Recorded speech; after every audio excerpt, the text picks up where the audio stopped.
Soon we won't need to talk at all.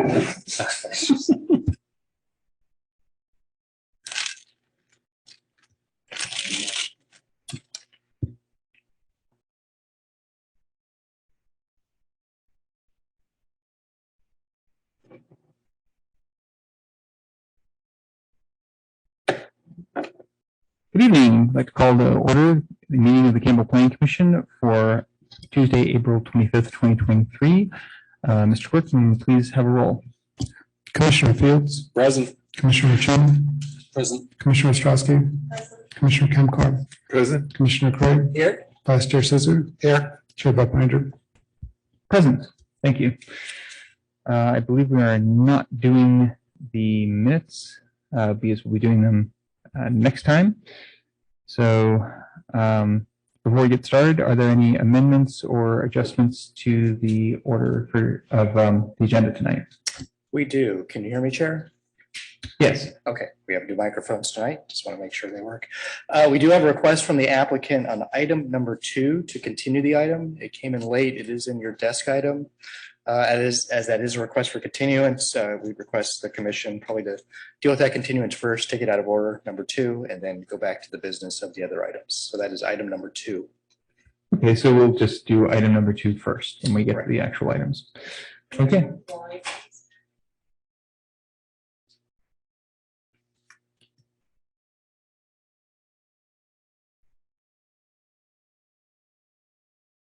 A brief technical adjustment.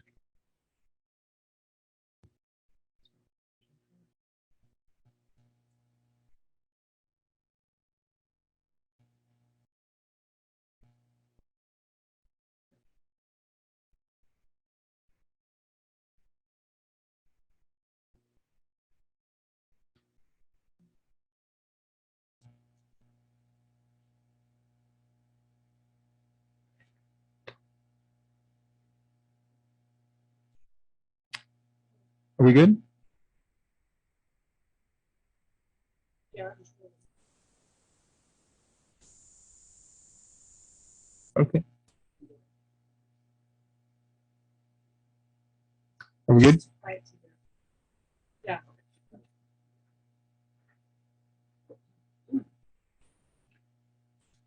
Okay. See, those are the only communications we have. No other modifications or postponements. Okay. This is the portion of the meeting reserved for individuals wishing to address the Planning Commission on matters of community interest not listed on the agenda. We speak for up to 5 minutes, but the Commission may not act at this time. Let's open the public comment, the public hearing. Does anybody want to speak on anything not on the agenda? Anybody online? I'll close the public comment. Before we get to our items, does anybody have any disclosures for the evening? Yeah, Chair, I would just disclose that I visited the 4 sites on our agenda. Didn't talk to anybody in any of them. I visited all the sites and didn't talk to anybody either. Anyone else? Okay, I will mention that I've walked past 910 South McQuincy. That's item number 2. That I didn't specifically visit any of the sites apart from on Google Maps. That said, let's take this out of order. Item number 2, PLN 2021-43, public hearing to consider the request of Jake Hamilton of Virtual Sitewalk LLC on behalf of Crown Castle to allow for the establishment of a concealed wireless telecommunications facility at 910 South McQuincy Lane. I believe there's a request for continuance here. That is correct. Senior Planner Stephen Rose can speak to us. There is, but we'll do a brief presentation just to familiarize the commission with the item before we'll talk about continuance. It also provides an opportunity for public comment on the item before we continue to the understanding there may be members of the public who wish to speak regarding this item. Is providing a general overview as well. So yeah, just as previously stated, this is was item 2, which is now item 1 on the agenda. It's 910 South McGlincy Lane. It's for a cell site located at in the M1 Light Industrial Zoning District. There's an existing wireless telecommunications facility location at 75 feet tall. There's also a ground-mounted equipment enclosure. The existing antenna equipment tower supports 3 carriers, which include Verizon, Sprint, and T-Mobile, rather than Sprint, and Dish Network. A little brief background on the facility. It was established under the authority of the California Public Utility Commission back in 1998. There have been a number of subsequent modifications and changes to the facility over the last decade primarily. Most recently, this facility was expanded by adding an additional 3rd carrier, that being Dish, at the middle. But as of present, the facility is set to expire in March of next year, unless the current application is granted or allowing for an extension and renewal of the facility. So the applicant's proposal is for conditional use permit with site and architectural review. Again, it would allow for the establishment of a concealed wireless facility. So it'd be taking that existing wireless tower, the 75-foot tower, converting it into a eucalyptus tree. Also allowing for a limited, and also request for a limited exemption from standards to retain the existing height. As of present, the M1 or light industrial zoning district would restrict them to 45 feet, where the existing facility is 75. So the applicant's request is to retain that existing height as presented. City has a number of requirements in the city's wireless ordinance. In addition to that, we have a wireless facility design requirement document, which establishes requirements for and related to the establishment of artificial trees, including an assessment of species, size, and shape based on the vicinity of the site and its surroundings. In the standards, V-shaped trees like a eucalyptus tree are generally preferred because they provide greater coverage at the antennas at the top of the tree where the antennas are generally placed. And they also, in the wireless ordinance, it establishes a locational preference for industrial sites, which is where this is located. Just getting back to the desk item, which we had mentioned, I was trying to go through that pretty quickly. We did receive an email just moments before tonight's item, which was requesting continuance. The intent is to provide an opportunity for the applicant to work with staff for additional coordination on potential amendments to conditions of approval, or to provide a visual simulation showing a future expansion of this request as may be requested under law. Broadly speaking, they would be seeking to return within 90 days because there's certain shot clock rules that apply to a facility like this. And because of that, because we'll be continuing this particular item to a date uncertain, which means we don't have a new agenda date in mind yet, we would need to send off a new notice in the newspaper as well to all surrounding properties within 300 feet. So members of the public who are hearing tonight's item will be alerted of this item as it advances when it is continued, if it is continued. So with that concludes staff's presentation. Thank you. Questions for staff? Let's start from this side. Is there any, can you say the particular issue that is causing them to reconsider this? Like, I read the whole thing and I just curious. So again, I'll say broadly speaking, wireless cell sites, which were established by the Planning Commission, also serve to provide the parameters by which a future expansion of that facility may be granted. So as I was kind of going over the background, another array of antennas was added for Dish Network without a public hearing, without any type of review process. That was facilitated through what's called an eligible facilities request. So those types of modifications and changes are allowed without public input or review. In the particular nature of this request, conditions of approval have been added to the entitlement, which govern future expansions of the facility, saying it's at 75 feet, and as we've conditioned it, it wouldn't allow for the facility to increase in height above 75 feet. We've also provided parameters and conditions which are governing the antennas to occur within the canopy of the branch structure of the tree, not allowing for future expansion of those branches or widening or anything of that nature, with, again, very clear rules. The applicant could possibly speak to this more, but my understanding is that they'd like to explore the limits of what they might do in the future and ensure that this entitlement covers them for those types of requests. Thank you.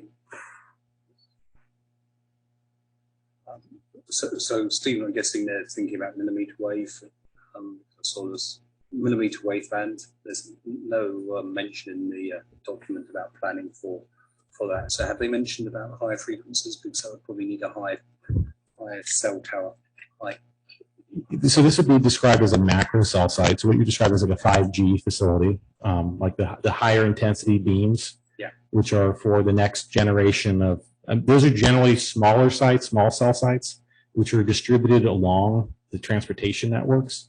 Like you'll see those mounted, say, light poles or in select areas. It's even difficult to generate. I mean, they almost do function as like a beam of light, so they have to be in direct line of sight. This site provides more macro coverage needs for the area, and I don't believe this facility has any intention of providing 5G service at this time. Thank you. No questions from me.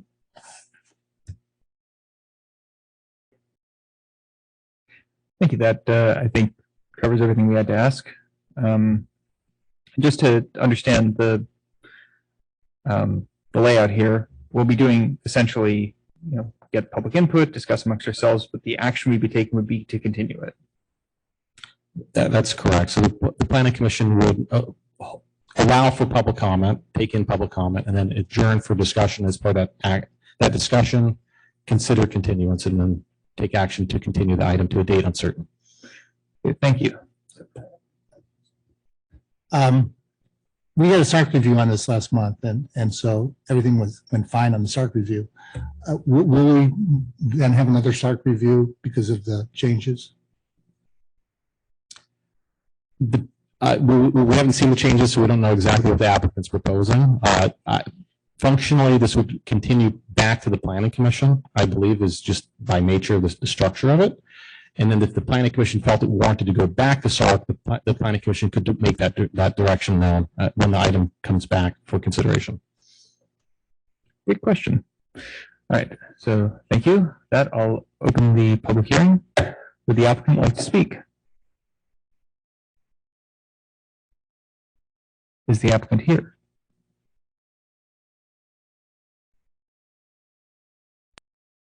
Is the applicant online? Okay, would anybody else like to speak on this item? Anybody online? Okay, with that, I'll close the public hearing. Let's start. Chair, I'll just move that we continue this item till date uncertain. Second. Can we please call the roll? Commissioner Bowles, Aye. Commissioner Chin, Commissioner Ostrowski, Aye. Commissioner Kevkor, Aye. Commissioner Gray, Aye. Vice Chair Cesar, Chair Buckbinder. Aye. That's continued to a date uncertain. That was quick. Okay, moving on. Item was previously the item formerly known as item 1, PLN 2022-123, public hearing to consider the application by Chris Merrill of Northwest Signs for a sign permit to allow for one additional wall sign totaling approximately 37 square feet for a building located at 30 South First Street in the C3 Central Business District zoning district. I believe and Tracy Tam is our planner. Would you like to present? Thank you. Good evening, Commissioners. Tracy Tam, Associate Planner, presenting on this item tonight. The project site is located at 30 South First Street, which is generally the intersection of East Campbell Avenue and South First Street. If you recall, the Commission actually did weigh in and approved a conditional use permit late last year to allow for a professional office and bank and financial institution, Charles Schwab, to locate on the ground floor of the 3-story building. And so the application before you tonight is an additional wall sign for that tenant, Charles Schwab. The application is for a sign permit to allow for one additional wall sign totaling approximately 37 square feet. The sign that you see on the left-hand side is the allowed signage. It's the one wall sign on South First Street. And the additional requested signage is shown on the right, and that's facing the city-owned parking lot and Orchard City Drive. The municipal code does allow for each business to have one sign, except for corner businesses, which can have 2 signs. There are also limits on how much square footage a signage is allowed, and it's generally each linear foot of business frontage equates to 1 square footage of signage. And so as seen on the screen on the South First Street business frontage, they're allowed a wall sign of approximately 33 square feet. And on the side facing the city-owned parking lot and Orchard City Drive, they're allowed signage approximately of 39 square feet. You'll notice that on the South First Street sign, they're only proposing a wall sign that's 28 square feet. And then the Orchard City Drive side, they're only proposing a sign that's about 37 square feet. So they're within the allowable square footage of signage. I did want to read finding number 2 into the record. I'm not sure what happened, but it seems to have been cut off in the staff report. So I just wanted to read it here. Finding number 2 in the italicized text is on the screen. And I do want to state that the increasing the sign area or sign height for the wall sign located in the South First Street facade won't make the sign visible and intelligible to people of normal sight from the Orchard City Drive and the city-owned parking lot facade. Allowing the additional sign fronting the city-owned parking lot would help the public in locating the business if they're coming from that direction, from the city-owned parking lot and then the Orchard City Drive side to access the business. And with that, staff does recommend that the Planning Commission adopt a resolution to allow for one additional wall sign totaling approximately 37 square feet and find that the project is categorically exempt under CEQA. This concludes staff's presentation. Available for any questions. Thank you. Let's start from this side. Yeah, Tracy, just, I see that on a corner lot's allowed 2 signs, which makes sense. In this case, it kind of makes sense too, of course, because of a parking lot. So have we done that before? Have we allowed these kind of signs before? Because I noticed that A Bellagio restaurant seemed to have the signs on both walls as well. Right. So there aren't that many properties within the downtown area that the situation comes up because there aren't that many city-owned parking lots. And so El Bellagio is actually one of the ones that we had allowed. It was approved, I believe, in 2016 to allow for a frontage on the city-owned parking lot, Orchard City Drive, and then I think it's Central Avenue on the other side. And I guess that El Bellagio sign didn't result in a whole mess of other sign requests, and you don't expect this one would either, right? No, and the sign findings are very specific, and that additional signs need to be the minimum allowed to have the visibility. And so in this case, it is just the one additional sign that they're proposing to allow for the visibility on Orchard City Drive and the city-owned parking lot. Yeah, thank you. Thank you. Actually, I don't have any issues. To me, it makes sense. It has, it's not an annoying sign. It's not blinking. It's not off color. So I just like it. Thank you. Yeah, I have a couple of questions. So just to be clear, the reason that the Orchard, the sign that's facing Orchard City is allowed to be larger, right? And that's why? That's because of the fact that it's facing that particular street versus the side street? Well, so it's based, or is it the size of the facade?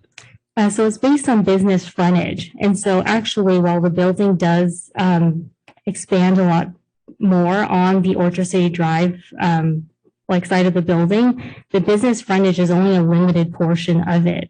And so the code allows for 1 square footage of signage based on that business frontage.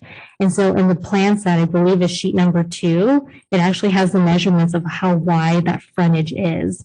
And so the signage that they're requesting is actually less than what would be permissible. But the reason why the application is before you tonight is because Planning Commission is empowered to approve additional signs. And so in this case, they are requesting the 1 additional sign. Okay, and that leads me to the other question is, even though it's allowed to be bigger on that backside, are these actually going to be the same size signs? Is it actually going to be the same size as the one on the First Street side? So they're actually Do we know that? So there will be 2 different sizes. Let me just go back to this slide here. So on the left-hand side is the allowed column, or what they're allowed per the municipal code, and what they're actually proposing is less. And so they will be 2 different sizes, but because the business frontage is not the same on both sides of the building, the allowed signage also is different to respond. Yeah, I understand the allowed signage is more. My question is, are they making the sign that allows for a larger sign? Are they going to make a larger sign? Because it would seem to me that it would make perfect sense just to have two identically sized signs. That's all.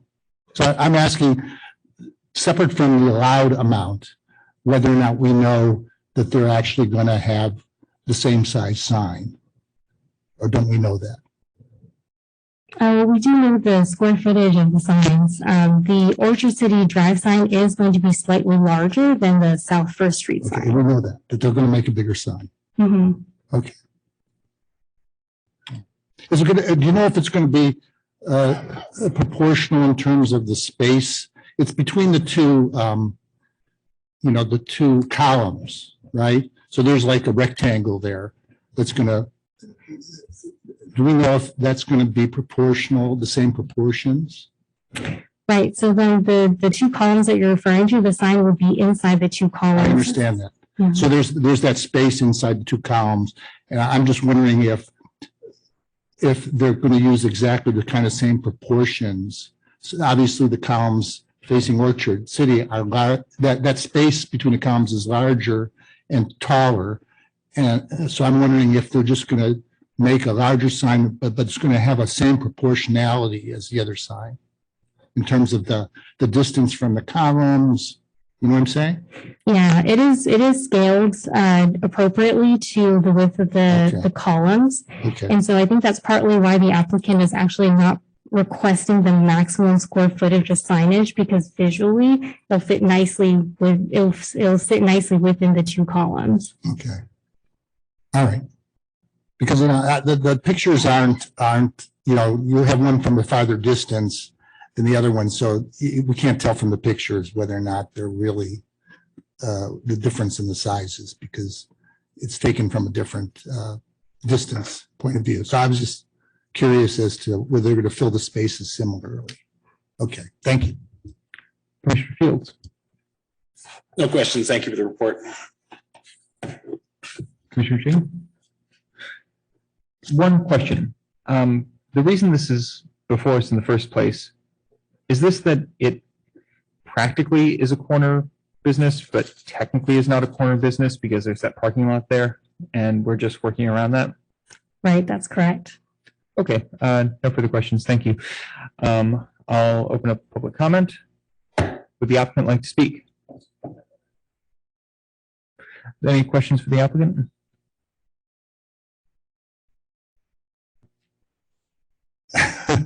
I just want to be absolutely clear on, my question about the different sizes of signs.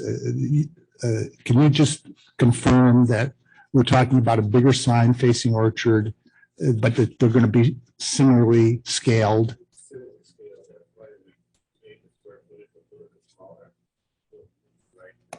Okay, all right. Okay, thank you. Thank you very much. Would anybody else like to speak? Would anybody online like to speak? Seeing none, I'll close the public comment. Start from this side. Makes sense. That's all I got. Great looking, well proportioned sign. Thank you.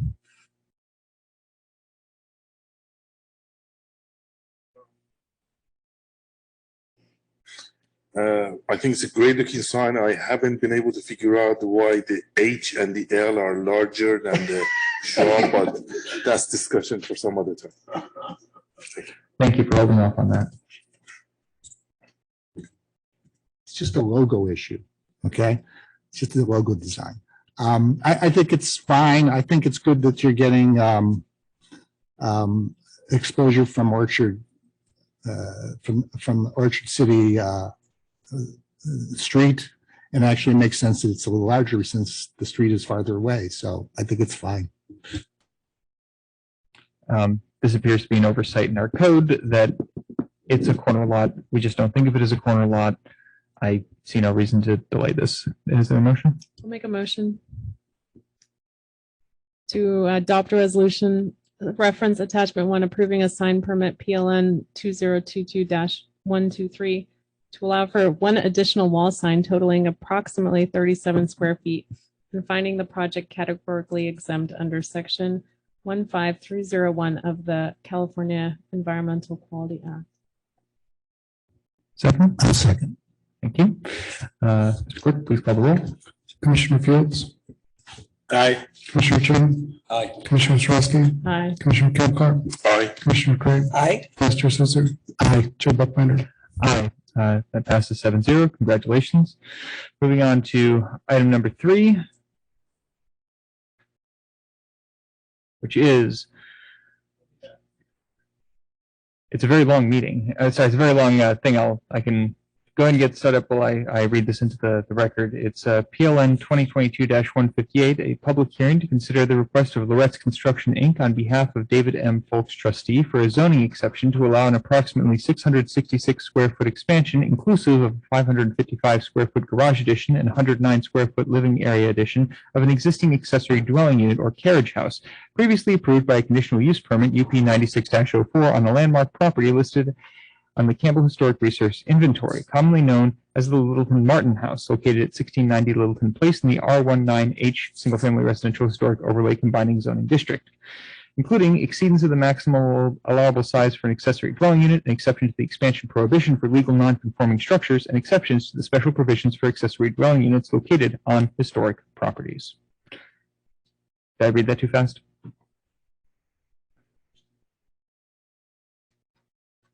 And our planner here is Daniel Fama.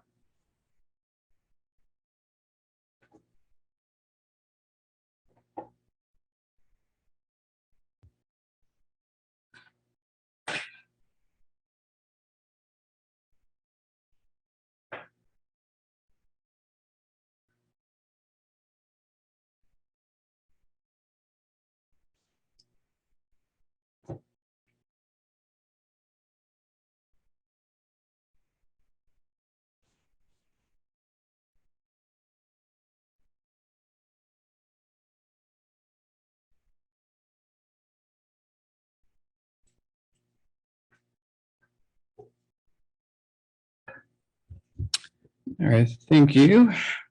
So before you is an application for what is known as a zoning exception for property located at 1690 Littleton Place. So this is the site of the Littleton Martin House, which is a city designated landmark on the city's historic resource inventory. Property is located on Littleton Place, east of Harriet Avenue, within the R19H Single Family Residential Historic Overlay Zoning District. The H is how the city designates its landmark districts. It's an overlay on the base zoning, and the property is within a low density residential general plan land use designation.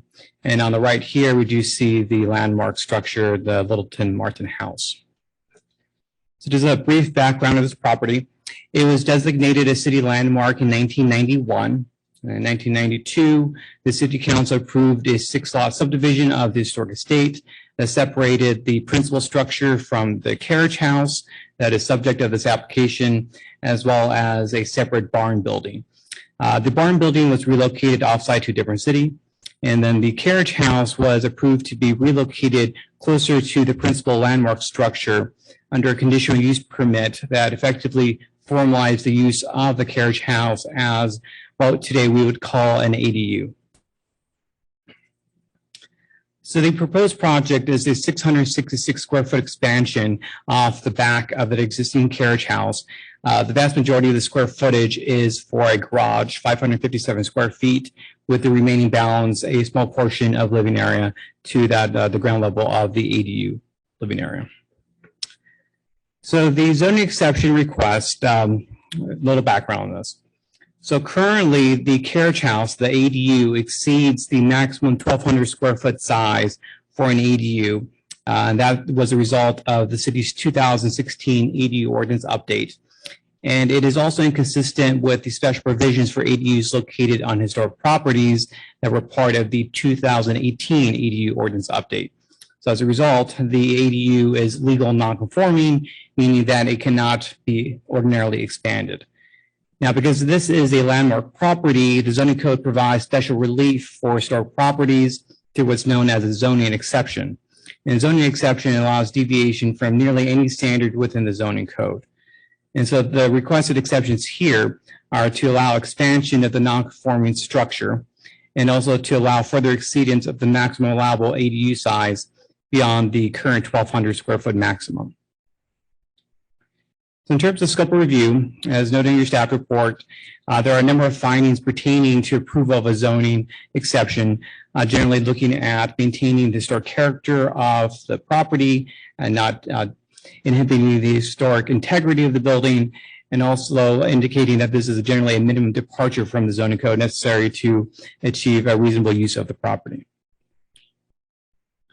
So in staff's analysis, there are basically site constraints that are necessary to understand the reasoning for the request here. So the principal purpose of the application is the homeowner's request to effectively build a garage. So looking at how a garage could otherwise be built, there are some unusual characteristics of this property. So right here we have, let's see, you can really see the cursor.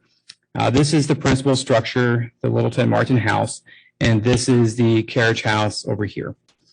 So this is the street right here. So this is the front of the property. Note, however, because of the orientation of the original state, the landmark structure is effectively reversed. So the front of the house faces inward. So this is the back of the house up against the street. But technically, from a zoning code perspective, this is the front of the lot. Now, because of that, if the homeowner wanted to build a detached garage, it falls under the provisions for accessory structures, which would not allow a garage to be in front of the house. So even though this is the back of the building, it's still technically the front since this is a street. So that's not an allowable place to build a garage. Similarly, he could not build a garage over here in front of the carriage house because you are also not allowed to have a detached accessory structure in the front half of the lot. So that's not possible. There is a large 20-foot wide storm drain easement that runs through the middle of the property. So a garage cannot be built here. And there's a very large oak tree over here that precludes construction of a garage in that corner. And then here, putting garage right in front of the effective front of the landmark property would block the sightline and visibility to the home, which arguably is inconsistent with the Secretary of Interior standards for the treatment of historic properties, because then it would effectively rob a viewer from the ability to see the house head on. As such, the only reasonable place to build a garage is to attach it, as the homeowner is requesting, to the existing carriage house. Now, something to note is that the request here does not actually seek a reduction in setbacks. So this is still effectively an ADU, and garages that are attached to an ADU are subject to the setback requirements of the ADU. So there still is 4 foot rear and side setback requirements that are applicable to the ADU, which this proposal does exceed. I believe it's just about 6 feet. So really the scope of review here is really the allowance to build that attachment to this existing ADU that is otherwise a legal non-conforming structure. And in conclusion, staff does recommend that the Planning Commission adopt a resolution recommending the City Council approve the requested zoning exception. Thank you.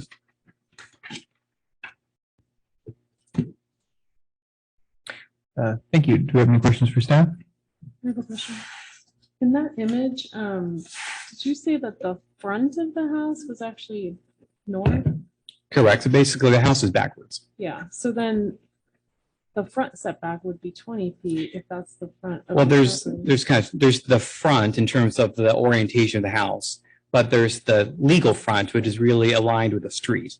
So even though the house is effectively oriented inversely, this is still technically the front, Okay. which precludes The the setback. garage being there.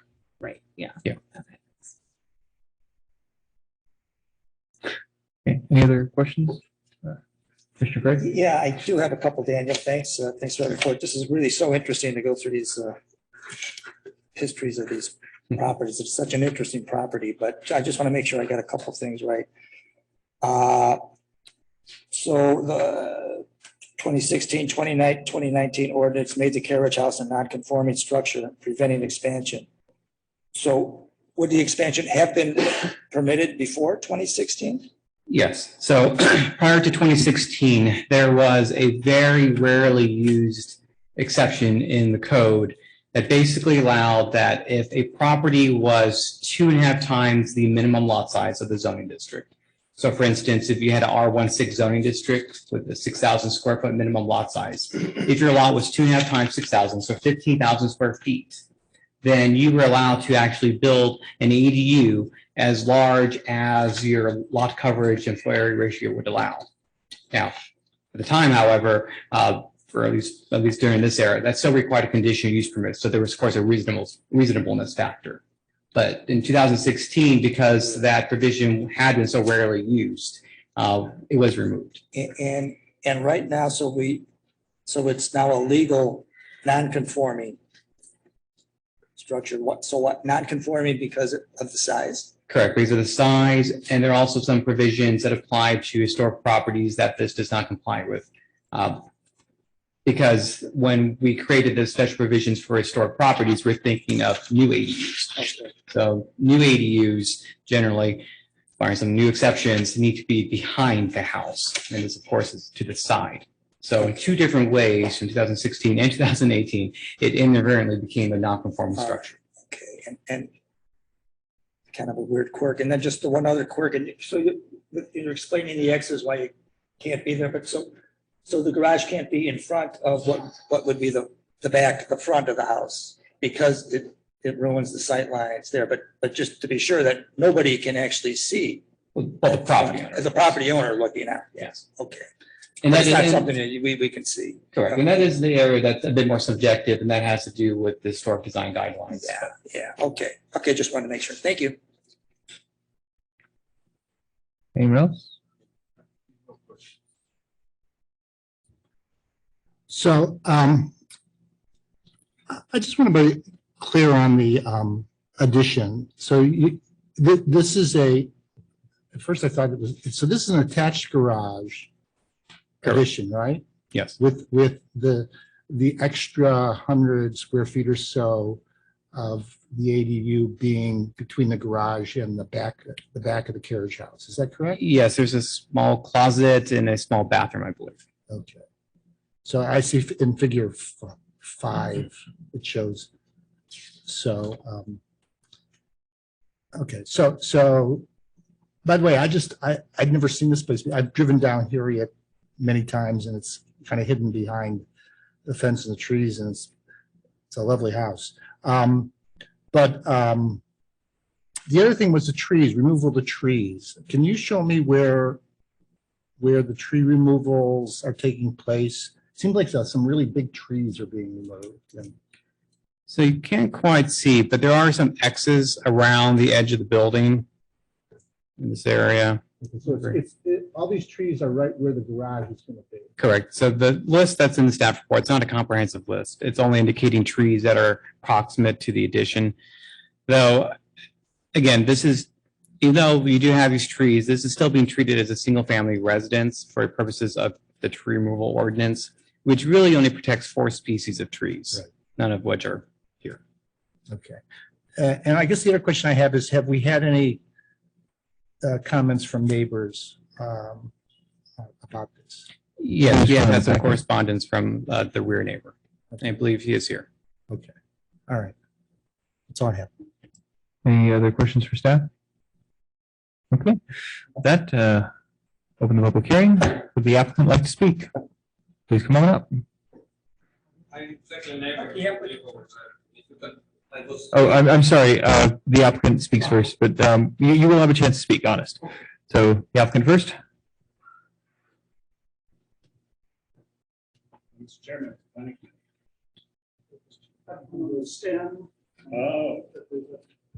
Sorry about that.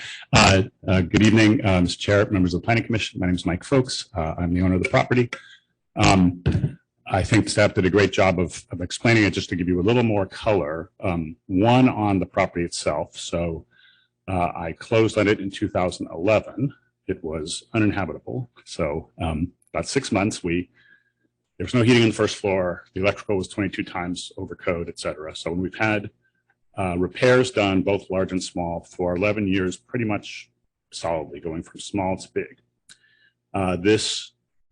This past year, we started the big. So the first phase of the big project was It had the original roof on the house and so many roofs on top of it and it was not to code, obviously. So we had to rip the entire roof off, replace it down to the studs, and of course, doing all the historical things you need to do, including several of the details that have been lost over time. So we did that, fixed the outside of the structure, painted it. So the main house is now in as good a shape as it's been in since the people lived in the 30s, who we've actually got to meet.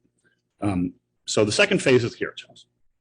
The carriage house needs the same thing. It's going to need a new roof. It's going to need all the work because the paint is failing, et cetera. It also, when it was moved by the prior owner who I bought the house from, he moved on top of the swimming pool, so it's sinking in the swimming pool, so we've got some grading issues. The addition has really two specific purposes. I want to stay in this house, especially after all the time I've spent on this and my family has gone through. My mom now lives in the carriage house, and I have 2 cars I inherited from my family. And the garage is specifically designed for 2 specific cars because they're huge. In the 60s, they made large cars. So the idea is I have to keep 2 in the East Bay in different locations, one of which is a house that's being sold. So I really would love to move into the property. One's a convertible, and it has to be garaged. So the garage is really designed for these 2 family cars. My mom had a massive stroke in the yard, ironically, where the garage would be. So she's living in the carriage house, but she can't go upstairs anymore, and that's where all the storage is. So the idea behind the giving her a closet is so she can keep her stuff, because right now it's kind of everywhere. And it's really, I mean, she's excited about that part of the project. And then the bathroom, she loves to garden, and the bathroom faces outside, so that if she is out there, it's much easier for her to get in there than to get through the house, and because the door that now gets to her bathroom is becoming the garage wall. So the bathroom gets her the garage. So that's just the background of why the design. And finally, I just know, I know I have a neighbor here who's not happy with this. I did want to know, because he was stating about kind of the history. So the carriage house was moved by the prior owner. And what he told me was it was always occupied as an ADU from the time he moved in. So when I bought the house, there was a family of 4 living there with a dog and 2 cats. I've had 2 families live there and enjoying the campus schools. One of 5 people, one of 4 people. My mom lives there now.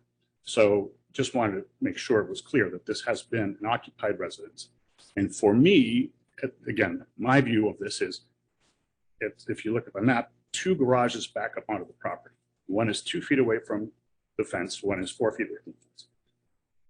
My garage will be 6 feet away from that same fence, and hopefully with some screening or something to kind of make it nice. But from a kind of privacy perspective, it basically is, my garage would then face onto 2 other garages. So to me, it's kind of an ideal location for the garage, and it's not visible from the street. So anyway, thanks for hearing me out, and I'm happy to answer your questions. Questions for the applicant? What are those 2 60s cars? So, well, the one is 60s and one is 80s. This big one is the problem, because it's a 66 Chrysler 300 convertible. It's only a 2-door car, but it's 20 feet long. And the other one is my dad's car that I inherited, which is an 85 Toyota Land Cruiser, which is also not a small vehicle. Anyone on the side? Thanks, Mr. Falk. Yeah, and you're on the Historical Preservation Commission, just to be, Correct. and you recused yourself when they. Correct. The carriage house itself is not a historic structure, correct? Correct.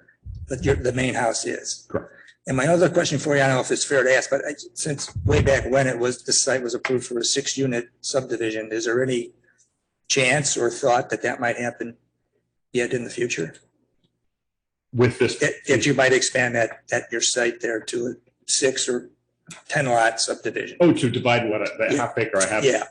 In fact, no, I think my goal on this whole project, because if I can afford this part of it, I'd like to do more to improve it and really to make it the estate that it was once upon a time. And I think part of the idea of having the garage there is right now, it's really, you almost have 2, you almost put a line down the cul-de-sac, the easement, and have 2 separate properties. You know, while I want the carriage house to be livable structure, the idea is it will now face more towards the main house. And they'll have a nice fold out, because right now there's enough pavement on the property to park 40 cars, unfortunately no garage. So, so the idea is to return a lot of that back to nature and really make it more of kind of what it was back in the 20th century. And it was in the staff report, but I guess that 89 earthquake did cause fair amount of damage. According to the prior owner, the entire house came off its foundation and came back down. All of the chimneys collapsed. Bunch of them. The floorboards were up on the walls, and the house was abandoned. So the only thing that was left, all the chandeliers were taken, everything was taken, was the piano that the original architect gave to the original owners, which is so heavy nobody could move it. So that's still there. And then the prior owner really, he was a big antique collector. He basically filled the house with period things that give it that look. Thank you. Thank you. Any other questions on this side? So first of all, where is it in this picture? Oh, that's the carriage house. That's the carriage house, and this is the main house right Okay, here. and so I'm just concerned about the tree thing. It's like there's the list of trees, there were big trees. I'm concerned about the loss of canopy and whether or not, I obviously wasn't going to walk up onto the property. I just pulled up to the curb and took a look. So I was just curious from your perspective in terms of that loss of that, there's some really tall trees that we're talking about and the number of them. Yes, so there are, I believe it's 3 tree of heavens, which, as you, being a tree person, you probably know, are one of the worst pest trees in California. And in fact, as you see the carriage house, they are growing underneath the carriage house and popping up in the lawn on the far side. So they're quite prolific. So they will not be gone, even if they're cut down, but they will be coming up for years. Those are the tall trees you're talking about. Right at the corner of the property, there's a relatively short redwood, which I am a big fan of redwoods, and I would never cut one down. I still am going to try to figure out if there's a way to keep it there, but I think it may just be too difficult. And it's right against the fence, so it kind of is doomed by its location, and that it will never be a large tree because it'll be growing in my neighbor's yard. And then in the front, kind of see that umbrella there, right next to that is a deodar cedar, which is again, medium size. It's actually growing underneath and up into that eucalyptus you see, kind of the purple tree there. And so those two, one is going to have to go eventually. So my thought is keeping the eucalyptus is actually tagged by the city, keeping the eucalyptus. This tree at some point will, it's growing, it's going to be growing through the branches of it. So that, and those are the trees that'll be removed. And again, if I can figure out a way to keep the redwood, I will. At some point it'll have to be cut down once it starts pushing the fence open. And it's about 15 feet tall, maybe 20 feet tall. Oh, it's not very tall. Okay, Thank you. We won't make any jokes about artificial eucalyptus trees. All right. Thank you very much. Would anyone else like to speak? Please come up and introduce yourself. Basically, I was in this meeting in '96 when they decided to move this carriage house to next to my house. Sorry, could you please introduce yourself first? My name is Leonid Sapozhnikov, and I'm living property next to this carriage house, actually behind. It's actually in the middle over there. It's my backyard, actually facing this carriage house. When I bought my property, I didn't have anything over there. It was free lot over there. And this carriage house was sitting on this developer land of 6 houses, okay? And previous owner before this one want to move it. He basically had agreement with developer of the 6th lot, and somehow with easement, I don't know exact details, but he want to move it to this corner on his property, because he say it will be for his mom. His mom will be stay there, and he want to move it. I came to this meeting in '96 and object to this because it's violated by then regulation. And I was told this is historic building, and because of historic building, it can be moved next to my property because it's violent rules back then. Okay. And one of the requirements we discussed in the meeting, they say how we can help you because it's historic and we understand what can we do. We have to preserve historic houses and stuff like this. They say we put some trees behind between my property and this property. This exactly cypress, redwood tree, and they put all this tree all there. On my request to make separation and make it somehow compensate me for what, because it's this historic house. And I was told this historic house, he cannot be modified or changed because this is so historic. And now I hear completely different stories. That everything can be accepted and change it and whatever. Who cares? Look on this historic house because it can change. And what is the meaning of this historic house in this sense that I was told it's so precious and so valuable back then in '96. Okay. And yeah, and basically, and what's happening now, it's encroaching even closer to me. It's a house brought from far away to property because he wanted to keep two houses on his property because nothing basically required to be there. It was one single house on this property. This carriage house was on like the 6 lot development, which we built new houses, and they brought it in, and now it's pushing more and more toward me, which I think I have right thing to object because it's violate many things. It's continuous exception and continuous encroachment and damaging tree, and it just no reason why it should be. Okay. Thank you very much. Thanks so much. Is there anyone else who would like to speak on the item? Is there anyone online who would like to speak on the item? Seeing none, I'll close the public hearing. Let's start from this side.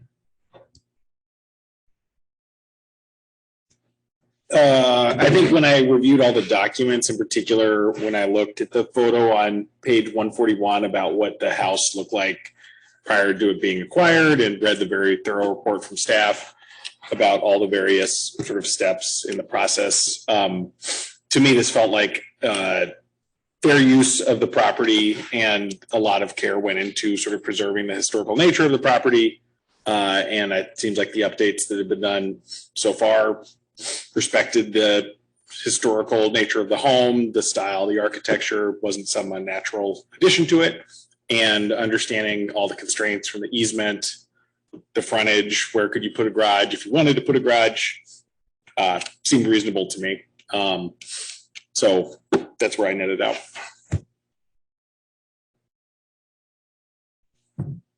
Okay, thank you. To the neighbour's concern about encroachment, it's still within the setbacks, isn't it? If I understand. Correct. I mean, the setback requirements in 1996 for an ADU were basically the same that applied to the house. They were much more severe. Today, this is basically, it is an ADU, so the setbacks that apply are 4 feet. And will this addition cause any privacy issues? No, the garage portion of the structure would face his property. Right. Okay. And ground level. Thank you. I'm in support of this. I'm in support as well. Thank you for the thorough report and the background. Commissioner Craig? Yeah, no, yeah, like Commissioner Zisser, I drive that street area. It's so many times over the last 36 years. I never saw this neat little house in this street. So it's it's a nice asset, I guess, for Campbell, even though you can't see too much of it. But really a labor of love, I think, on the improvements there, and on the encroachment issue, in terms of the ADUs that will be coming our way, they'll be a lot closer. There'll be a lot bigger encroachment issues, if I can put it that way, not to be negative, but that's the laws nowadays. So there's really not much there. So yeah, I'm in favor. Thank you. Thank you, Mr. Chair. I agree with my fellow commissioners. I think it was good presentation, and I don't see any issues with what's being requested. Thank you. Commissioner Sister? Yeah, I don't really have much to add. It seems we're within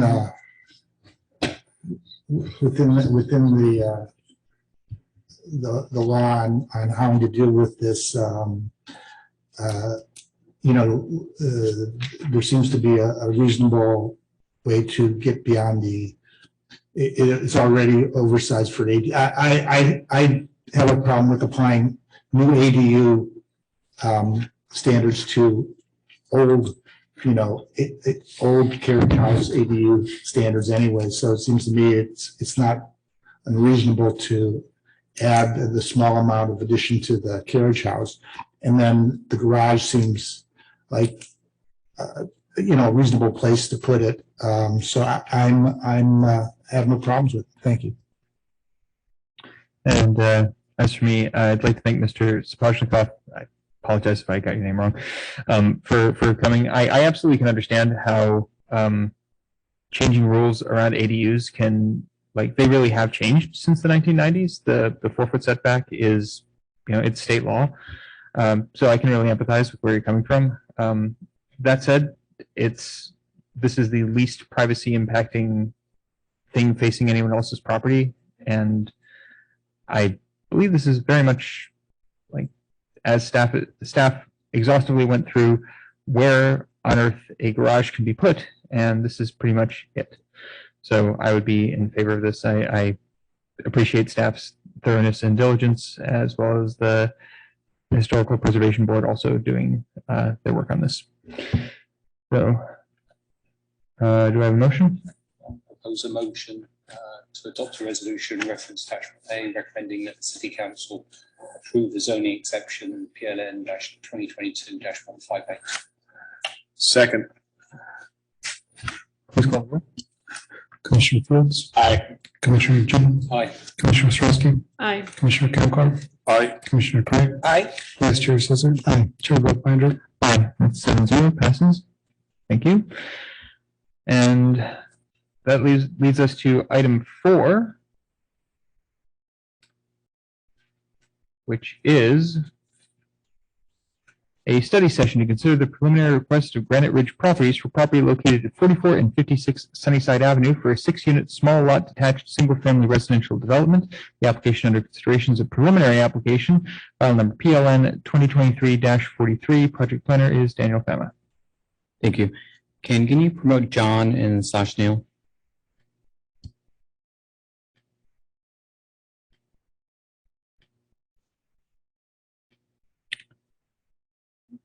Okay. So item 4 is a preliminary application. This is another SB 330 pre-app, as well as a city mandatory pre-app for 2 properties located at 44 and 56 Sunnyside Avenue. So it's a small 2-parcel assemblage, approximately 17,000 square feet on Sunnyside, east of South Winchester Boulevard, within the Planned Development Zoning District and the low medium density residential general plan land use district. The property is currently developed with 2 single family homes.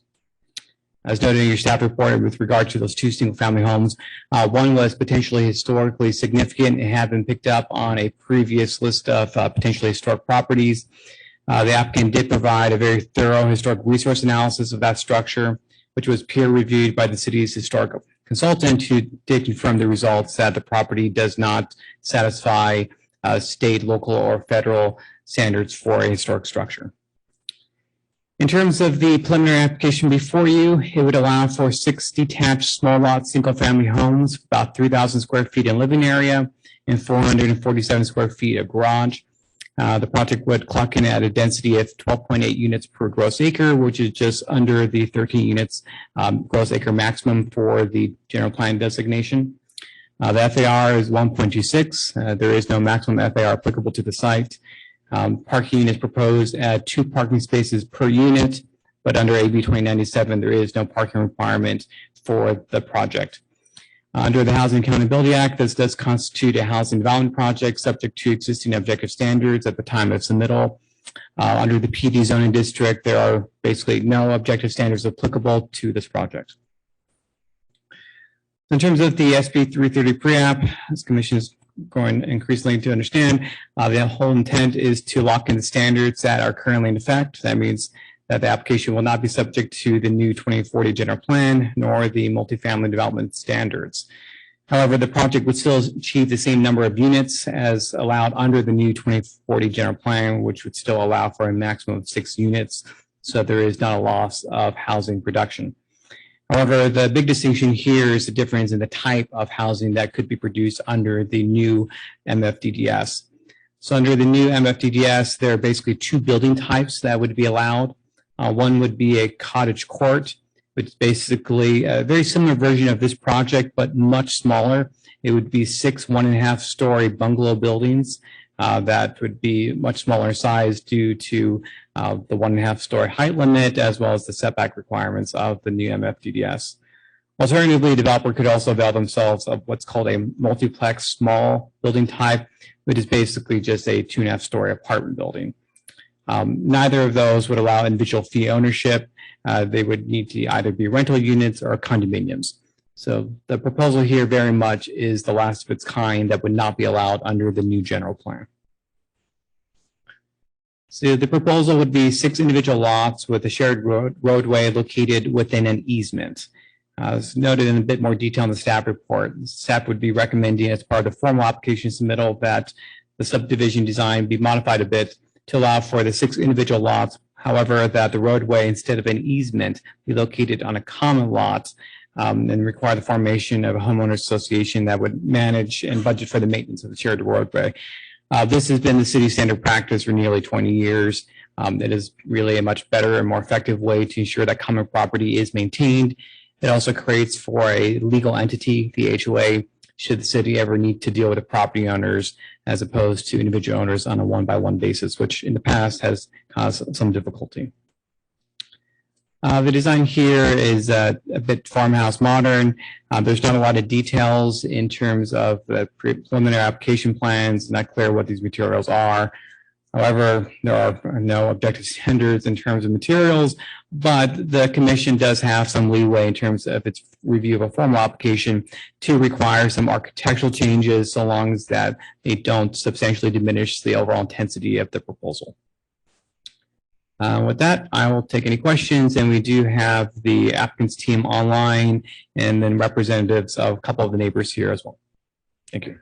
All right, questions for staff? Let's start from this side. Realizing that the multifamily development standards wouldn't and don't apply, I am interested in the adjacency standards set in there. Like, how does this adjacency in terms of height relative to buildings next to that, like how would have that been applied if this was a property of this height in the standards that we just approved? You know, that's a very good question. I was going to try to get ready for it, but unfortunately the level of understanding that I still lack on the MFDDS, I would need more work on that. So unfortunately, I do not have an answer for that. So just for my understanding, apart from the shade of paint, there's not a lot the commission can really influence on this project. I mean, if there are privacy issues, window size, locations, maybe some relief to the building walls, but obviously nothing substantial. It's still a bit nebulous. To do with, yeah, because if you're looking at some of the neighbours' concerns, it's really to do with height. Correct. Yeah, you could not knock off a whole story. Okay. Mr. Craig? Yeah, Daniel, thanks. I want to ask this correct. So this is a workshop. So I'm kind of interested in this. And when you did your presentation just now, and you showed the differences under the new standards that we had just approved, the types of buildings that would be allowed, that's not in the written staff report, is it? Correct. Okay. That's just a very high level. Oh, I'm glad you did that, because so what I'm getting to on an overall macro question, and I wanted to ask you guys, the planners, on this, and even not specifically to this project maybe, but so we've had 2, 3, 4 projects just in the last 3 meetings where the developers are locking in, they're vesting in under the old standards. Yes. Versus the new. Now, I got to tell you that in my mind, as we went through all this stuff, I thought that we were, and this is not, I'm asking you a philosophical question. In my mind, when we went through the last 2 years of this stuff, and I thought that we were, in general, making it easier for developers to just simplify the issue. But it seems like with these last 3 or 4 items that we've had, they're vesting in the old stuff because they like the old rules better. So do you think that we've made it tougher on developers, or is this just kind of a quirky projects that we happen to get here? You know what I'm asking? Does that make sense? The new standards are more predictable, but they do allow for less buildable area. there's an attempt to balance the needs or the desires of the developer with the impacts of the community in a way that we currently do not. But is my impression right that it just seems like these, and you know what I'm talking on, I can't think of the names of the projects, but there's just 3 or 4 in the last 3 meetings, maybe. Well, You know what I was the Rob East Street Community Development Director, and is to go a bit beyond the 4 corners of it before you tonight, but they're good questions. I think you've had 3 applications. My impression is, what you adopt, what the council has adopted in the director's report coming up was a paradigm shift, a dramatic paradigm shift on how we do business in Campbell. And I think there are new standards. There's a lot of learning to be done. Our staff has a lot of learning done. Developers have a lot of learning done. And I think a lot of folks, probably consistent with SB 330, had probably invested in certain properties and done initial research and homework, and were used to the standards before. And rather than to retrain on the new standards, they're using this tool to lock in what they have. I will say to Daniel's point, a lot of the objective standards that come out put a lot more emphasis on adjacency issues, and a little, I think, a small lot in townhome types that traditionally had been developed in Campbell will change. There's much more sensitivity to the design of those. I'll just say broadly than there was before. But again, I think, broad impressions. A lot of folks maybe done business in Campbell, knew what the standards were before, are just used to those and not ready to go forward. We had one, of course, where someone wants to do a lower density project than that, but on the standards end, it's a little bit of what's behind our impression, what's going on. Yeah, no, thanks, Rob. I'm trying to stick to questions here, but yeah, that was my first thought, locking in. I'm wondering what they're locking in versus what's allowed now. And the 2 examples that you gave are really good reasons why, but I didn't see that in the report. So it was illuminating to me to see that. And I'm going, oh, whatever. Of course, there's a couple of reasons right there.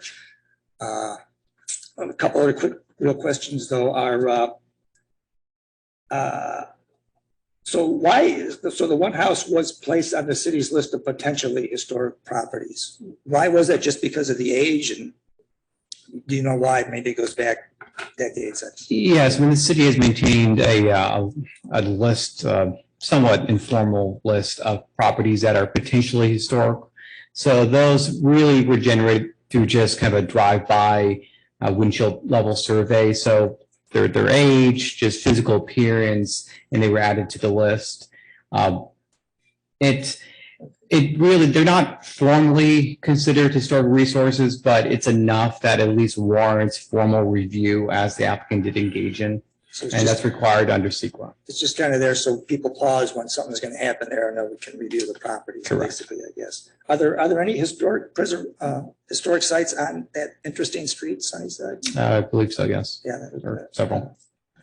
And just again to clarify, so with the old rules and with the current rules, either way, that the 2 sites together would have been okay for 6 units at this density and at these heights. Correct? No, well, not 6 units, but nowhere near this intensity. So the option for the cottage court, it would look similar, but substantially smaller. It would be small bungalows, 1.5 stories, literally half the height. Those types of, okay. Yeah, or an apartment building. Got the density. Okay. Yeah. Thank you. That's it. Thanks. Thank you, Mr. Chair. So a few questions. You mentioned the floor area ratio of 1.26, and then you said no maximum. Yes. Is that because it's a PD? Yes. And then you also mentioned if this came in under the new standards, the multifamily development, it would not have gone through. And is that because of the size of the units?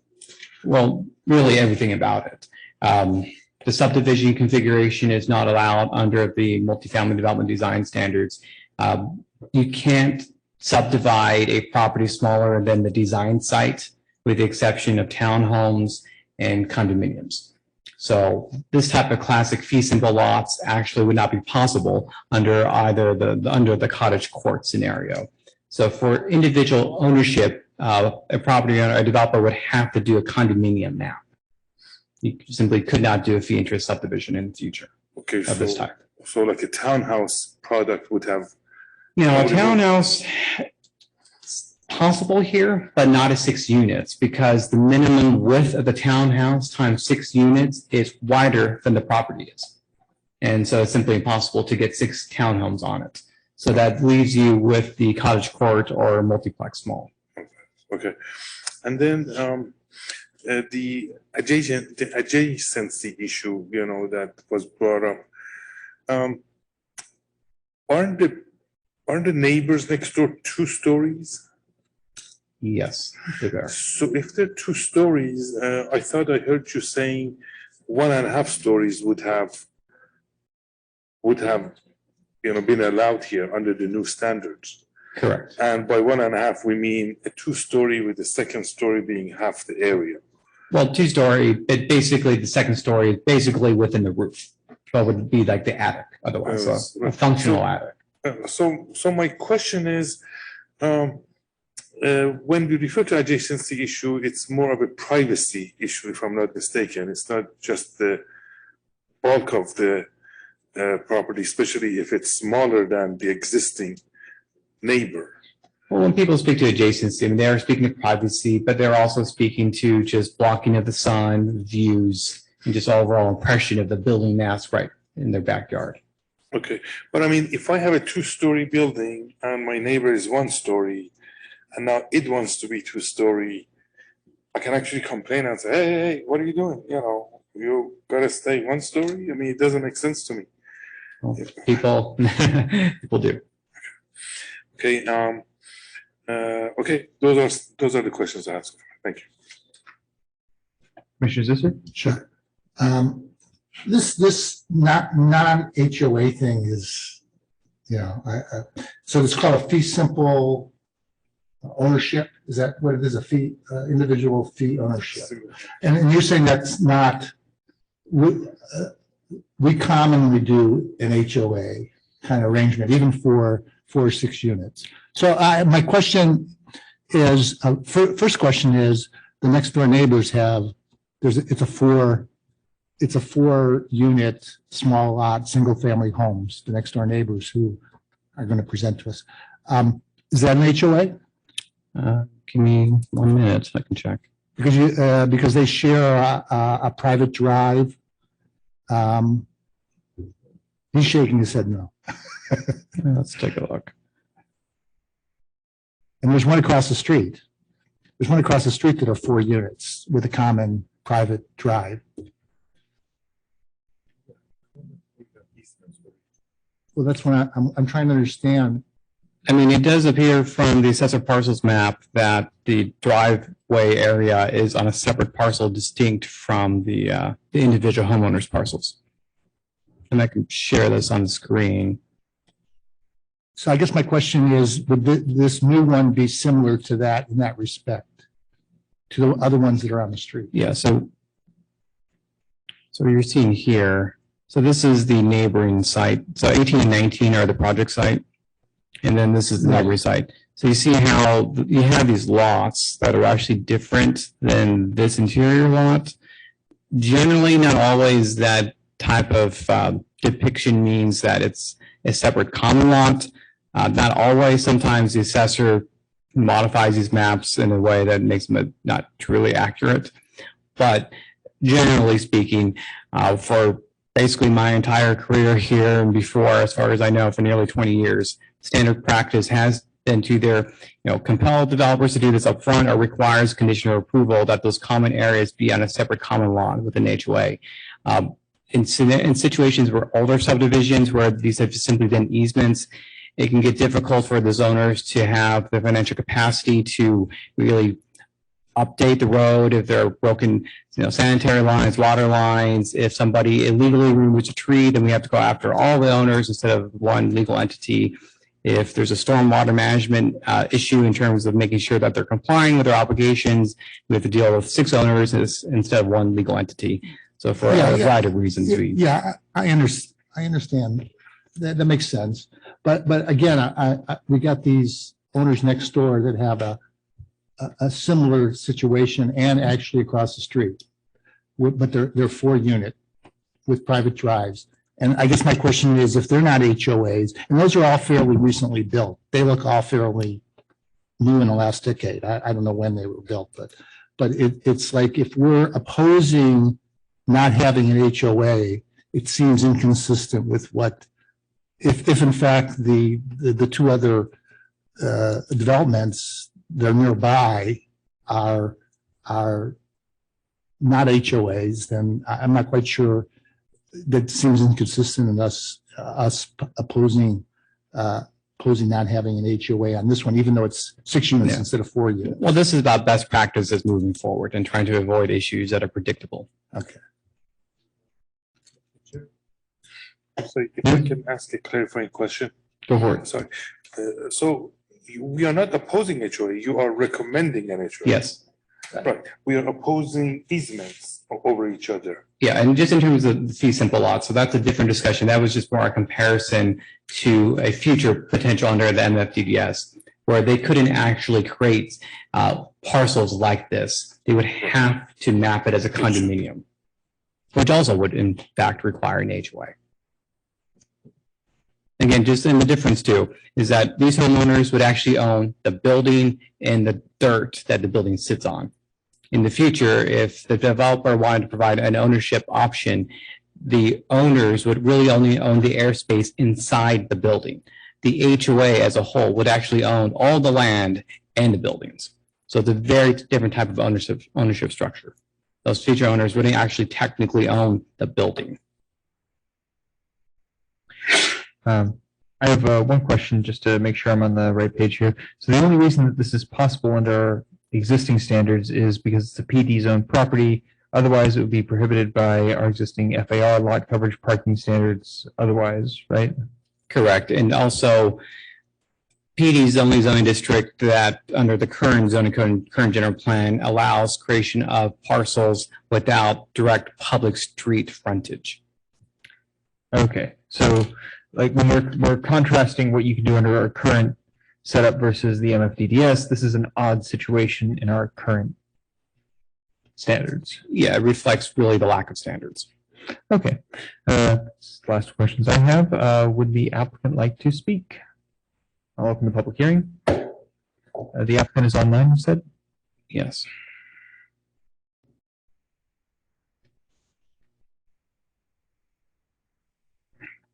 Yes, hi. Yeah, this is Lance Cornell with SDG Architects. Can you hear me? It's a little quiet. Hold on, we're turning it up. Yep. Try again? Can you hear me now? Can you hear me now? We can hear you, just kind of quiet. That's as much as it goes.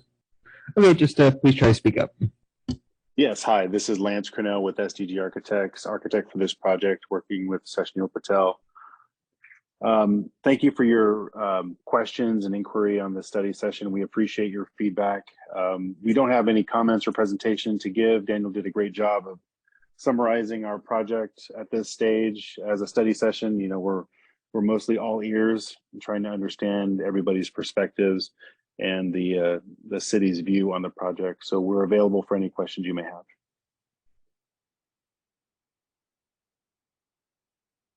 Thank you. Does anyone have questions for the applicant?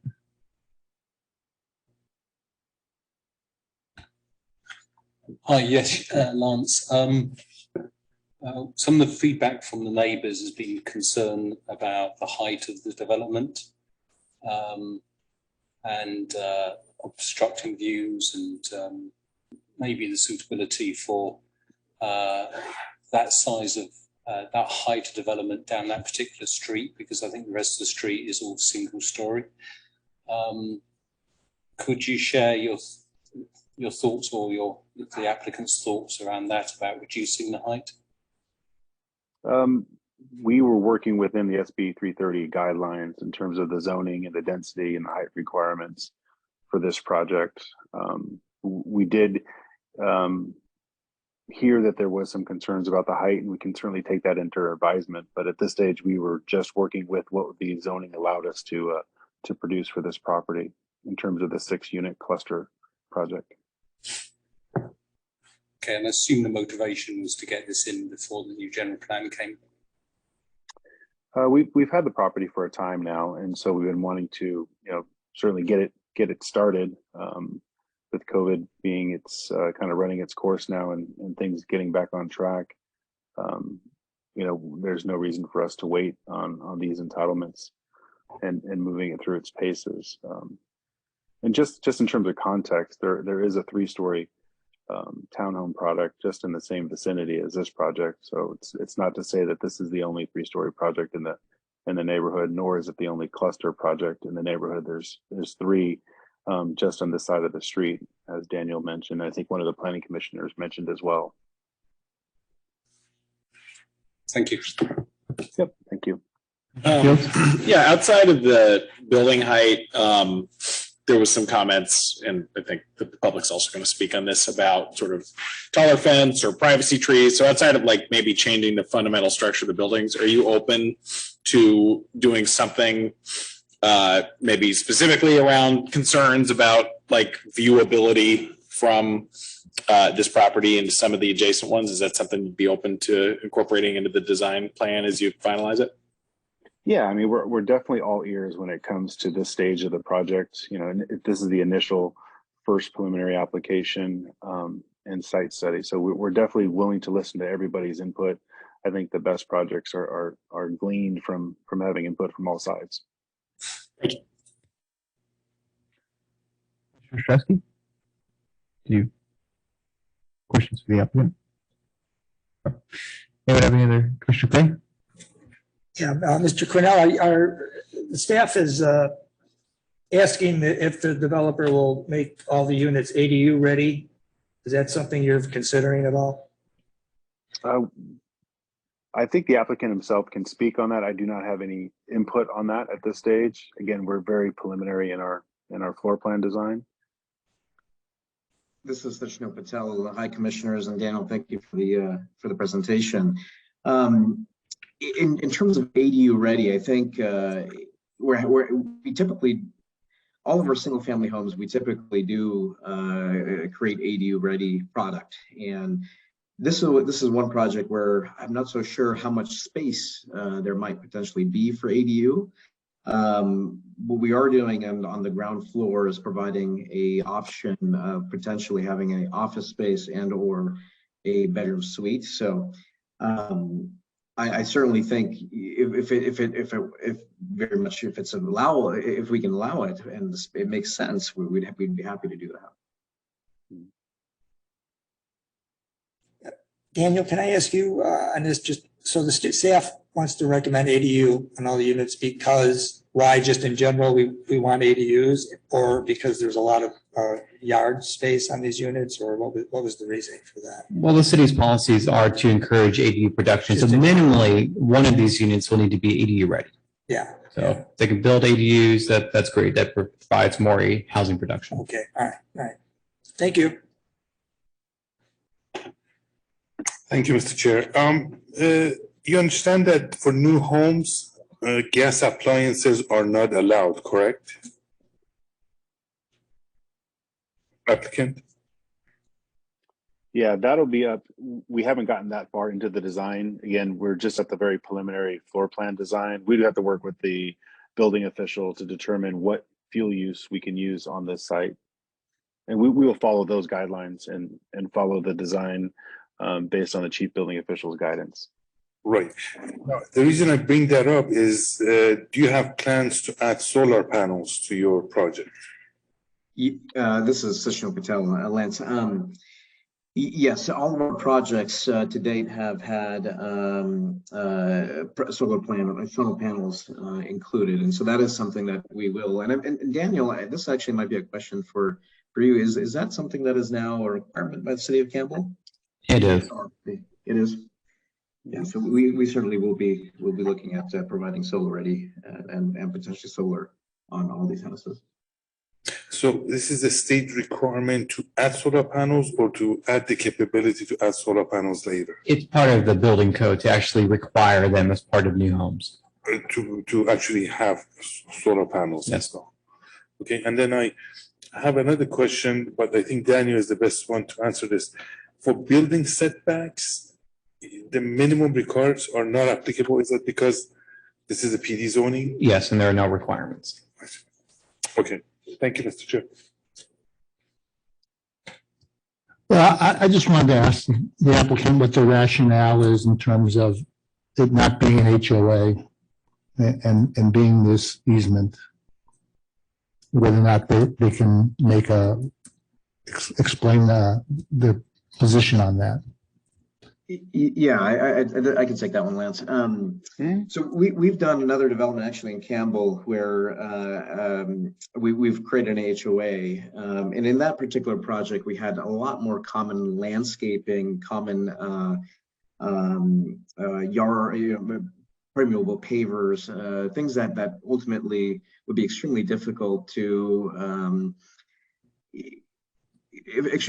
get everyone on board to maintain in a fashion that you would want on a new project or a continuing project. And in this particular project, I think there's not much.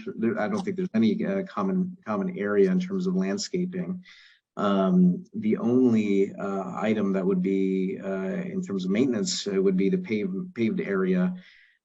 With something that we're also going to be looking at is does each individual unit get their own utilities, so sewer, storm, water lines, instead of having a common meters per se. So we've done both. We've done a HOA on projects this size, and we've also done just a simple maintenance agreement between the 6 units. So I think that's something we'll definitely talk to Public Works in the as we go through this process and planning. Thank you. The other question I have is I'm trying to read the preliminary diagrams. Is there a sidewalk on the private street that goes back to the rear units? No, there is not. Okay. That was the only question I had. Something I did not notice but wanted to bring up with staff. It appears that pages 5 and 6 of the SB 330 form are missing some of the checkboxes aren't filled out. Presumably just need to follow up with the applicant about that.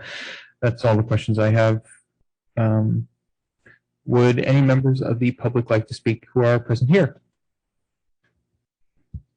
I did get a request for somebody from a group of concerned neighbors to speak. Okay, in the interest of having one person give a fuller presentation as opposed to 6 people giving scattered bits of the same presentation, you can have 6 minutes to give your presentation. I really appreciate that. I think it's actually 2 different sets of neighbors who share concerns about this project. So I'll be representing the 72 Sunnyside side of things, which I think that set of 4 buildings that we referenced that were built on the same size lot as the proposed 6 project here, where those are, for context, 4 2,400 square foot properties compared to 6 3,000 square foot properties on the same size lots. My name is John Milinovich. I live at 72 Sunnyside. I'm here speaking on behalf of myself, my wife, as well as my neighbors Raj and Elisa Rao, who live right in front of us on the street side. Just quickly, I want to introduce a little bit about ourselves and then share a little bit of our concerns about this proposal around its minimization to sunlight, reduced privacies for our young families, as well as just completely and utterly removing any views that we have of anything except for some maybe potentially farmhouse marker piece of wood. I'd love also to suggest a couple proposed solutions that we might have. I'm excited to hear that Mr. Cornell and Mr. Patel are open to hearing input from all sides, and I hope quite literally this means from at least one of the sides of the buildings, which I think this can have a very big impact on us. And our goal here is to share our concerns, but hopefully also be able to find a way that would certainly make the developers and property owners very wealthy while also not having massive economic impact and personal impact to ourselves as landowners. So just quickly, my wife and I moved to Campbell in 2020 during the pandemic. My wife actually grew up in Los Gatos, and where she was also a member of the youth council, which she thought I should share as, to have the board look favorably upon her in case it might help. I grew up in Pasadena personally, and have lived here, and I intend to live here for the rest of my life. At least that's what the plan of record is as of today. And also I'm very excited to share that we are expecting our first baby girl coming and joining us in July of 2023.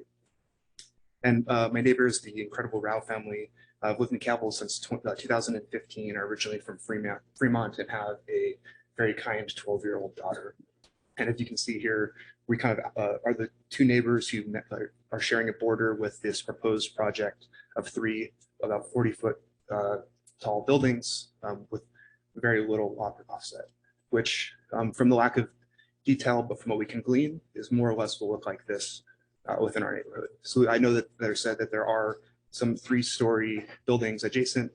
There are some on a different street that are very far offset, maybe 20 to 30 square feet from these properties. There are not other 3-story buildings on Sunnyside today, so these would certainly be the first. I think these are far, far, far taller than the other buildings in the area. I would love for some other folks to build 2-story. That'd be great. I think we all know that there's a massive housing crisis and we're trying to build 15,000 new houses over the next 5 or 10 years. I think the difference between having a 20,000 square foot house and a 3,000 square foot house seems like it maybe still solves that problem. I also know there's probably not going to be space for ADUs, given that these are 10-foot offset from our lot and they're 5-foot offset from each other. You probably couldn't actually even put a little like storage bin in your backyard based on how this plan is set up today. One of the important thing we talk about solar a lot. We've been spending a lot thinking about how solar might affect and benefit from our properties as well. And this has actually been something that I've spent a lot of time thinking about and nerding out on. I will say that our house will go from having a beautiful yard that has sunlight a lot of the time to being functionally in shade about 70% more of the time. So just want to call out, I think there's a lot of economic impact and spatial impact that is completely not a part of these plans at all. And again, we'd really like to hear Mr. Fenwell and Mr. Patel and actually considering some of the surroundings and the people that this is going to affect other than themselves. It's also worth noting that the most traffic parts of these houses will be just like staring into our yards and also into our houses where our young kids live. So today there's about 7-foot tall fences. These are just going to completely look into where we spend most of our time, and the places where we actually have our private space will now be public space to other people as well. And just for context, what this looks like, this is a view of my backyard on the right at night where we try to spend most of our time, especially during the summer. This is my neighbor's yard and what that looks like today. And this is what we expect that to look like if this project goes through without any changes. I think it kind of speaks for itself.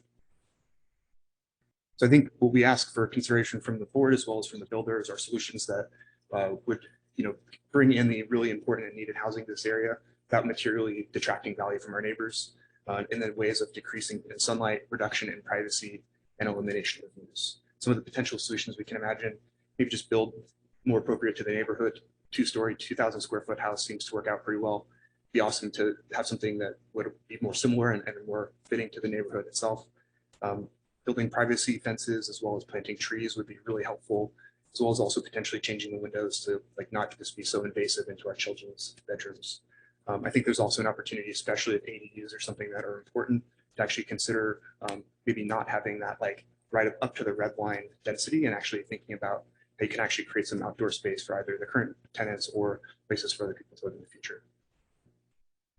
Thank you all for your time. I'm happy to discuss this more with any of the folks here on the board, and certainly with Mr. Krenwell and Mr. Patel, maybe entertain the option. Thank you very much. Do you have a question for the member of the public? I do, if I may. Go ahead. Thank you. Thank you for your presentation, and most of it makes sense to me. The privacy, trees, the privacy fence, all those make sense to me.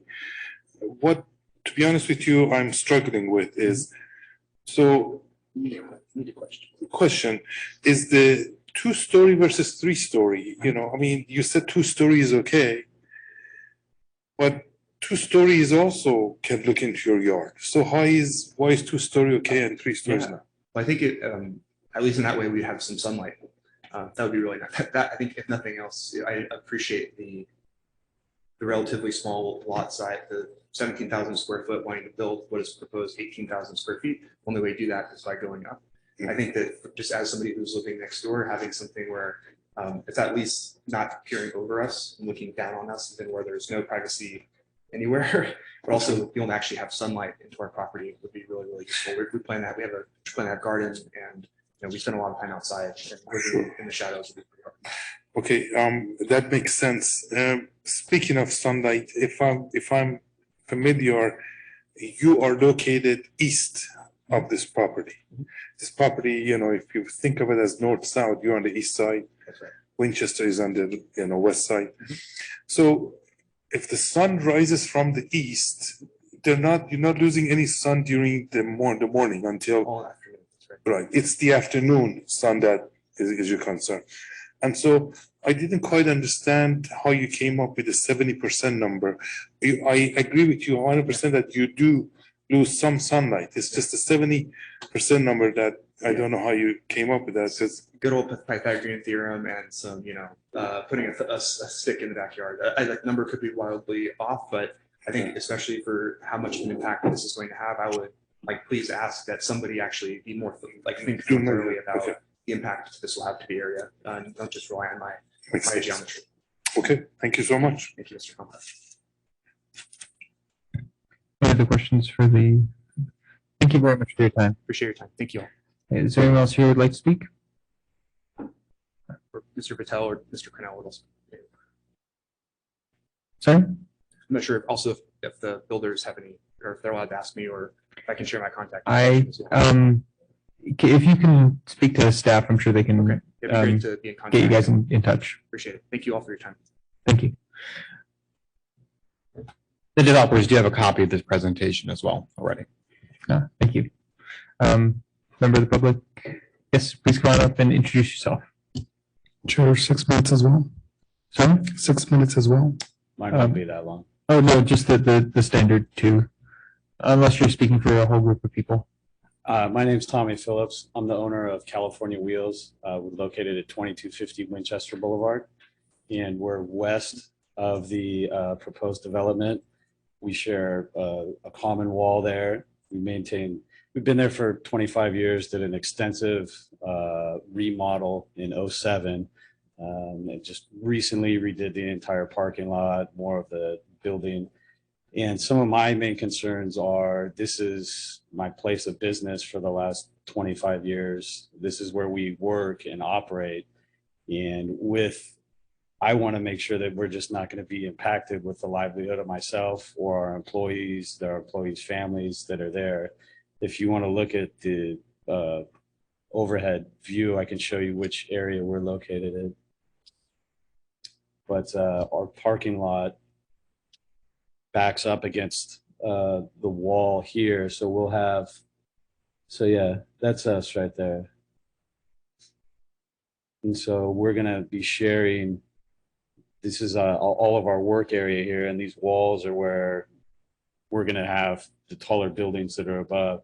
And I just want to make sure whatever new residents that are going to move there know that we've been there for years and years, and this is where we work, and not going to be upset by any, cars coming in or leaving, or any work that's there during our normal business hours.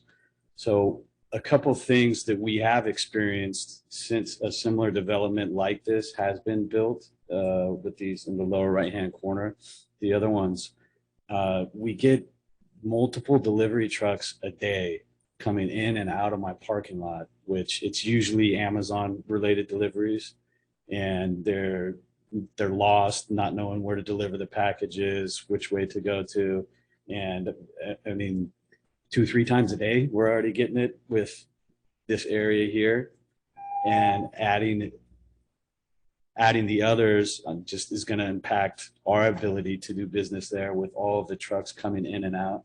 And we've had them hit cars in there before. We've had them hit our customers' vehicles before, which just adds another area of concern for me, that somebody else's vehicle being damaged while it's at our location being worked on that wasn't, by us. Thank you. So, yeah. Thank you very much. Yeah. Are there any other members of the public here who would like to speak? All right. Is there anyone online who would like to speak? Okay, that said, I'll close the public hearing. All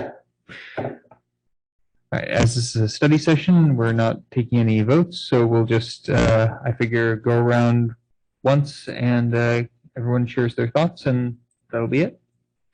Start on this side, Commissioner Gray. Yeah,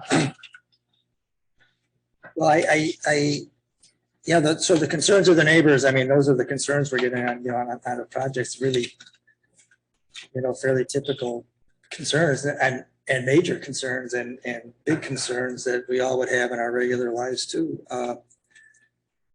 But I guess we haven't upzoned, that site. We haven't raised the height limit or anything. So this is stuff that, was allowed when you bought your homes, and that's what makes it tough. But I think sometimes you can work with the developers and get some of these issues fixed. If anything, we've actually downzoned a little bit, as Daniel explained, with our new rules that isn't applicable to this project. But so like when Commissioner Camker, when you say that, they're on the east, so when the sun comes up on the east, they're fine. It's only on the west.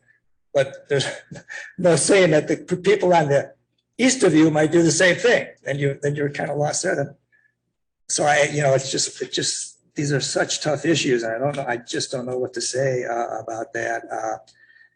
I think Commissioner Ching already mentioned, in terms of the actual project, I mean, it fits all our laws and rules, and also sort of fits our quest, for more housing, and we've all got to come up with more density, and that's, those causes issues for everybody, and we just try to make it, we want you to stay in Campbell and be happy forever. There's no question. So I don't know. I know in terms of the windows and stuff, I know that there's stuff that we can do there. We've done on other projects in terms of windows are allowed, but only at a certain height, so they're not looking down into the yard, but just getting the natural light. I'm sure we can do something there, or the developer might on their own be happy to do something like that. I don't know.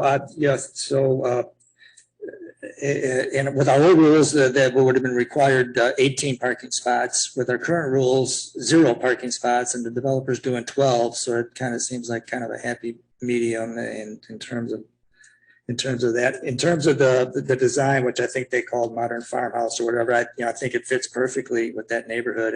It just fits right in, and it looks, from what little bit I've seen of the design, certainly looks fine to me.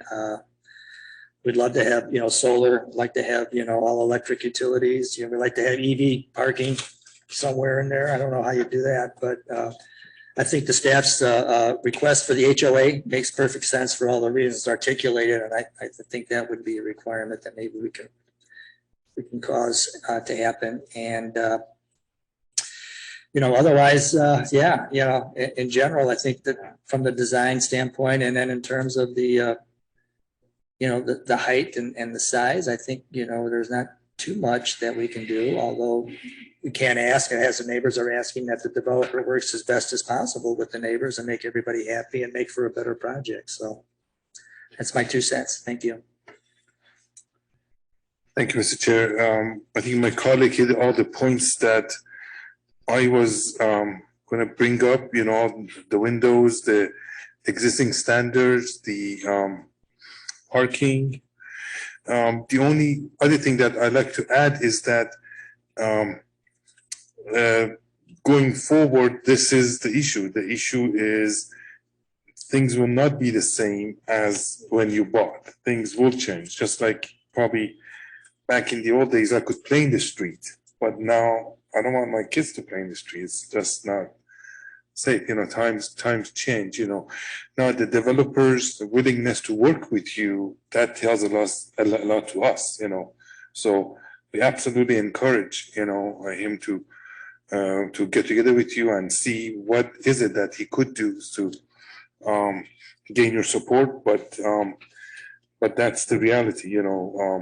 State of California is requiring more homes just to avert further crisis. So thank you.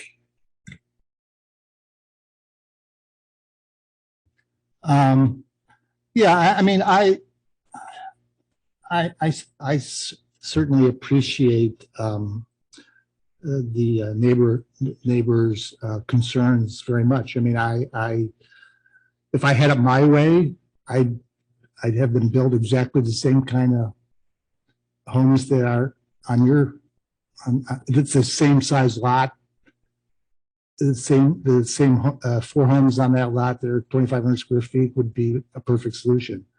But developers have a bottom line. 3 stories has now become kind of, we see it all the time. I personally don't love this 3-story, especially if it's next right up against with the minimal setbacks. It's it does infringe on your homes in that way. I get it. I'm not sure there's anything we can do about it. Okay, the laws are in place,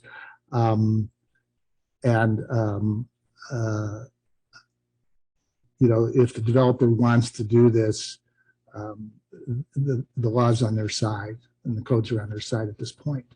The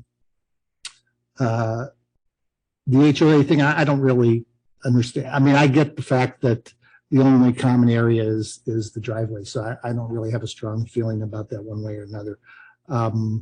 I don't understand fully understand negative implications in the future. I get that, you know, if something comes up, it becomes a more difficult thing for 6 different owners to figure out a way to fix the problem. So I would leave that to the planning department's preference on that. You know, I actually don't see how you know, the ADU thing is, to me, in a small lot, single family home things, it doesn't seem to be, it seems like you know, difficult thing to ask for ADUs in these kind of small lot situations, or potential for ADUs. I would encourage the developer to work real hard on issues of sight lines and window placement that are facing that side, the east side of and fencing and tree bordering and all that kind of thing that could help the neighbors to you know, in terms of some reasonable solutions. You know, on the other side, you know, one of the things I was thinking about in terms of is that you know, you certainly couldn't anticipate necessarily a higher development next door to you, but the fact is that that street has been under redevelopment for some time. Yours is a redevelopment. Across the street's a redevelopment. They're 2 stories, I get it. Those lots right next door were like sitting there waiting for somebody to do something, right? And you're only 100 feet away from Winchester Boulevard and the Winchester corridor, which has been in redevelopment for 15, 20 years. So there, you know, the fact that maybe you could have anticipated stuff was going to happen, you know, maybe not. I mean, you know, sometimes when you buy in, you go, well, this is really nice and I like it here and the view's nice. So maybe you wouldn't anticipate it. As far as the gentleman from the wheel store, I would just advise him to try to figure out a solution. If you get a problem with deliveries, maybe you need to help figure out a solution for the delivery guys to find the right place to pull in. Oh, the communities of the neighbors. Okay, all right. So they mistakenly go to your place. I see. Okay. Yeah. Well, I don't know what the answer to that is, but yeah. Yeah, it's good to hear your perspective. Commentary here. Sorry, the public comment period is over. Thank you. So I just don't know what the answer to that is, other than you know, I don't know whether there's signage or whatever that could be done to direct people better. So you know, we're constrained here. We're constrained. Our hands are tied, and I certainly understand the neighbors' concerns, and again, I hope that the developers are take it into account and can work with you folks to mitigate stuff as much as possible. So I appreciate your input. Start from the other side, Commissioner Fields. I think almost everything's been said by fellow commissioners. I guess I would just focus the thing I probably would want to see the most in the final plan, given it's not really clear we can weigh in on the height they're seeking. The part I would really like to see is something on fencing, tree placement, frosted windows. Like, I don't think we can weigh in on the height, but that is probably the bit I would like to see the most in this plan to incorporate the concerns of the public that we've heard today. So that's what I'll be looking for when they come back around. That's it. Yeah, I think the applicant said they owned a site for some time. So I was a bit confused why the plans were so sketchy, had so little detail, right? You know, the uncharitable could think that they're taking advantage of the situation and pushing it through, which I'm sure isn't the case. I think the Mr. Milinovich, I'm sorry to pronounce your name, raises really good points. I think, you know, my impression that 3 stories in that area is a bit of a push and certainly will impact the neighbours. I would love to think, hope the developer works sensitively with the neighbours. I think especially on lots 5 and 6, those are probably the 2 which will impact the neighbours the most. So, you know, if there was something that could mitigate those 2 lots in particular, which, you know, really is going to come down to some type of adjacency in height, sensitivity, reduce, you know, effectively it can probably reduce the height, which I understand has economic impact from the developer there. But also, I'm sure this isn't the developers, well, I know it's the developers' first rodeo in Camden, right? And probably they've got multiple developments over the Bay Area. So your reputation type of goes with you, right? So I'm really hoping that the developer is sensitive to the needs of the neighbours and the feedback there. Because I guess there's certain areas the planning commission can, you know, specify, such as the window placement. And of course, you know, we want to do it so the architecture is appealing for people moving in, attractive for the developer as well, without trying to do something punitive to, you know, remedy some of the things regarding privacy. So I'm just hoping that there's going to be a sensible and open dialogue to try and mitigate some of the concerns which are here. And I'm sure there will be some developers sounds like a very, very open. Yeah, I just wanted to add to that. The neighbor gave a very nice overview and presentation of the impact, has clearly analyzed the situation, and I'm sure has invested the time to think about how to mitigate the impact. So I also encourage the developer to have those conversations with the neighbor. We do see in most cases that there's you know, kind of a middle ground that can be reached when right people spend time and figure those things out together. So that would be my ask, and then yeah, looking forward to see the plans that take those discussions into consideration as we move this forward. Thank you very much. As for my own thoughts, I'm really sorry to hear about that problem with the Amazon drivers, that like they're not even going to your place and they're causing trouble in your lot. I would encourage you to contact Amazon or their contractors, or maybe there's some kind of signage you can put up saying this is not the apartment complex or something like that, or no through traffic or whatnot. Outside of my expertise, I guess.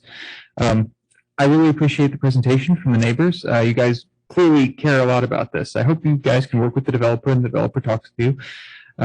I'm expecting my daughter week after next, and I care about where she's going to run around and play. We live in a townhouse. My kitchen window looks out on another kitchen window from the other townhouse. We have this like cool sparkly film on it, which lets the light in, but you know, just looks like sparklies. I noticed that, you are a 10-minute walk from John D. Morgan Park. You're the same distance from downtown. It's a 7-minute walk to Winchester Station. I can absolutely understand that PD zoning makes this kind of thing really unpredictable, and hopefully we're going to, fix this with the new standards going forward. But the city is changing. It's going to continue to change. I do encourage the developer to take the city's advice on handling the coordination problem of how to deal with the common area. It sounds like the sort of thing that probably wouldn't be a problem, but if it is a problem, it's a huge problem if you don't have common ownership there. I also strongly encourage them, because the area is such a short walk from everything, to think about putting in sidewalks and making it sort of a comfy for pedestrians to get around the area so that people don't have to drive in and out everywhere. And if you do wind up making taller buildings, it should at least make room for like JADUs on the interior. There's not going to be room to put them outside, but you can split up the inside to have, ideally 6 extra units in there. And those are my thoughts. Does anyone have anything last minute to add? Okay, I hope that was helpful. I will close that item. Is there any miscellaneous items that we have from staff? I think we're at director's report, if you'd like to hear it. I'm trying to think if there's anything in between those. Yes, please. Okay, great. What have you been waiting for? So happy to report last Tuesday, monumental effort. The City Council adopted once in a lifetime general plan housing development, zoning ordinance update, multifamily development standards, both in the IR on top of that. So kudos to Campbell and the Plan Commission and Council for getting through that. It's about and a lot of our stakeholders came and deliberated. Director's report, they did a couple final modifications of generally just to the multifamily development design standards having to do with clear height for commercial, and they amended the large state standards to allow some, I'll just say broadly, some more flexibility on where the open space can be located. Some recommendations that went forward to the council. Those were adopted with the motion. Before I put each other back, a report City Campbell was the first city in Santa Clara County with adopted and able to be certified housing element, and the 14th city in the San Francisco Bay Area, which is made up at least 101 jurisdictions to have an adopted and certified housing element. Our next step, which will probably be tomorrow, we just send the document to HCD. Hopefully they will certify it and turn it right back around to us. We did not modify it from the document we sent earlier to them. And then we'll be off to implementing it. So that's all I have. Thank you. So question, when will all the new rules be effective? Like when do they take effect? Yeah, great question. They generally are effective, I believe the date is June 1st. What happens with ordinances, there's a first reading, second reading. 3 days after the second reading is on the May 1st council meeting, and thus they'll be effective June 1st. Excellent. One thing I wanted to, so 2 things I wanted to bring up. One, we had talked previously about agendizing a discussion of establishing a declaration of shelter emergency. Staff has communicated to me that there's just like not room for staff time on that. So we may be establishing a subcommittee. I don't know what the exact process for that would be to take some work off of staff. That will not be happening right now unless we have, do we agendize discussion of that? Absolutely. Again, as I reported to Chair Buckbinder, the easy part of this process, back in the housing owner, we have a gigantic work plan and a lot of capacity building and high priority items in the next couple months. So our ability to carry the referred item on the declaration probably won't be fall winter to the latest. But if the commission is interested in moving forward now, you could, I believe tonight, go ahead and create a subcommittee. Staff is more than happy to meet with the subcommittee, provide any technical advice, and as that evolves, help bring it back to the commission for consideration. Well, given that we agreed to produce, to agendize discussion of that, I would like to move that we establish a subcommittee to establish a declaration of shelter emergency as previously discussed. Yeah, actually, you can't do that by motion. However, as chair, you could appoint a subcommittee. Oh, cool.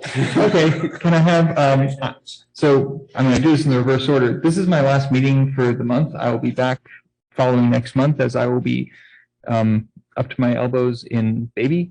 So can I have 2 volunteers who would like to work on this? Zisser and anyone else? I can volunteer someone. And Commissioner Cray. All right, congratulations. You're the subcommittee on establishment of a declaration of shelter prices. All right, that's all I have to add. Commissioner Zisser will be getting a lot of practice for being chair next year over the next month. So if no one has anything else, I will see you all. We will adjourn to our next meeting of May 9th, I believe. And I will see you all in June.